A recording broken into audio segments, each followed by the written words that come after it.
Hi, and welcome back to Plating It with Wendy, where I share with you my recipes which impress with ease. Today I'm going to show you my go-to banana bread recipe, which makes overripe bananas disappear in minutes. If you enjoy watching my videos, like and subscribe. So now let's get started. We're going to start by mixing the dry ingredients. I've got 2 cups of all-purpose flour. To this I'm going to be adding half a teaspoon of baking powder, half a teaspoon of baking soda, half a teaspoon of kosher salt, just a pinch of cinnamon powder, and some freshly grated nutmeg. Now we're going to sift all the dry ingredients so that we incorporate some air into the flour. Now we're going to mix the wet ingredients. One important fact to remember when you're baking is that all your ingredients should be at room temperature. To make the banana bread, I'm going to be using 3 overripe bananas of approximately this size. If the bananas are any bigger, then you can always use 2.5 bananas. Let's peel the banana. You might be tempted to throw away pieces that look like this, but don't do that. It's perfectly okay, and actually that will add to the taste. I'm going to mash it down now with a potato masher. I'm using half cup of butter, which I've melted and allowed to cool.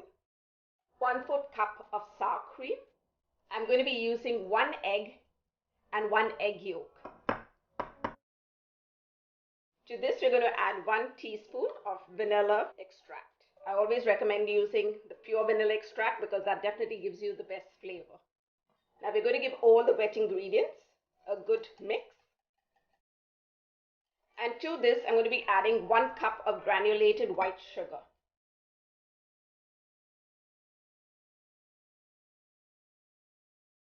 Now I'm going to be mixing the mashed banana along with the wet ingredients.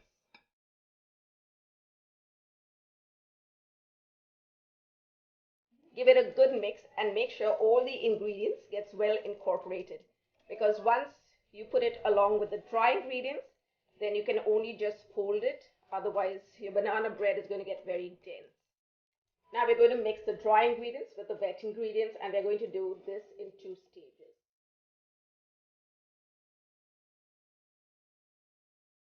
You just want to fold it in. You don't want to over mix it.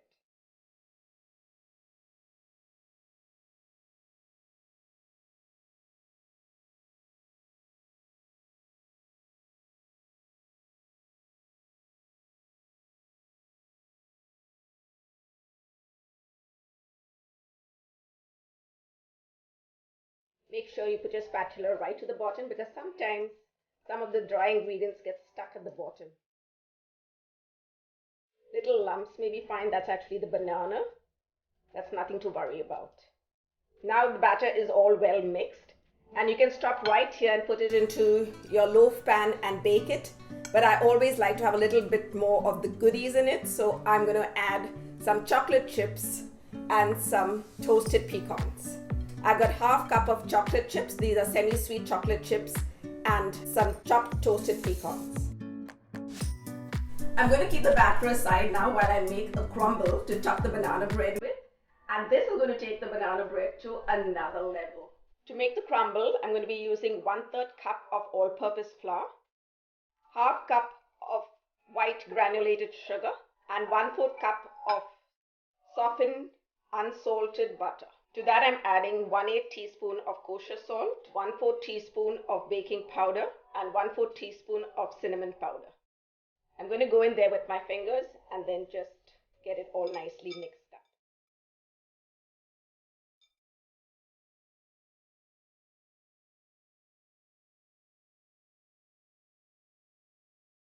You're going to mix it till you get this kind of a crumbly look to it.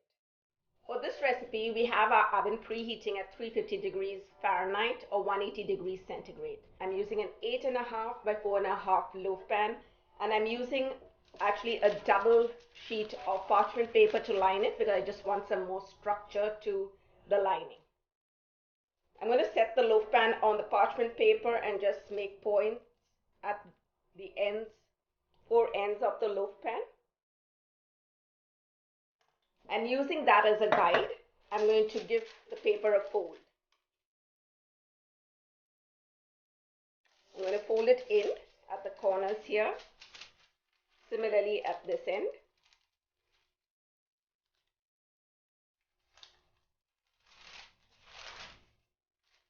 And I'm going to do the same for these two ends.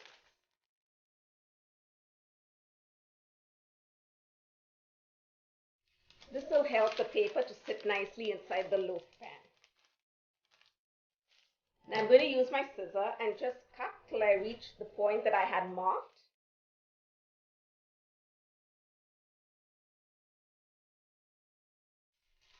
And then I'm going to take the loaf pan and insert the paper in. And I'm going to put the shorter ends on the outside with the longer ends on the inside. And that's how easy it is to line the loaf pan. I've kept the loaf pan lined with an overhang that's pretty high. That's because when the cake is ready, it's easy to pull it out. And also the batter being relatively big, it forms a support when the cake rises. We're now going to empty the batter into the loaf pan.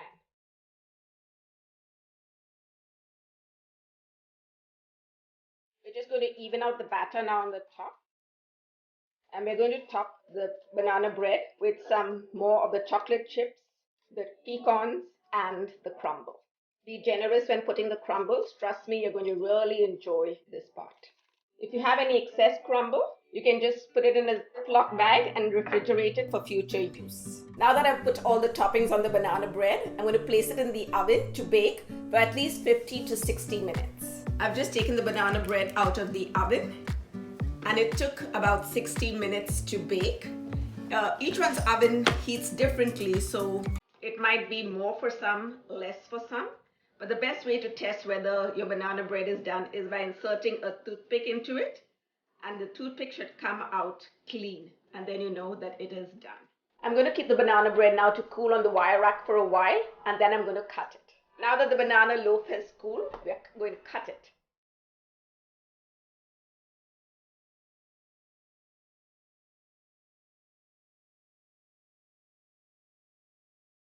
I hope you give this recipe a try. Subscribe and hit on the bell icon to get a notification every time I upload a new video. Follow me on Facebook and Instagram. The information is in the description below. I've got to give this a try.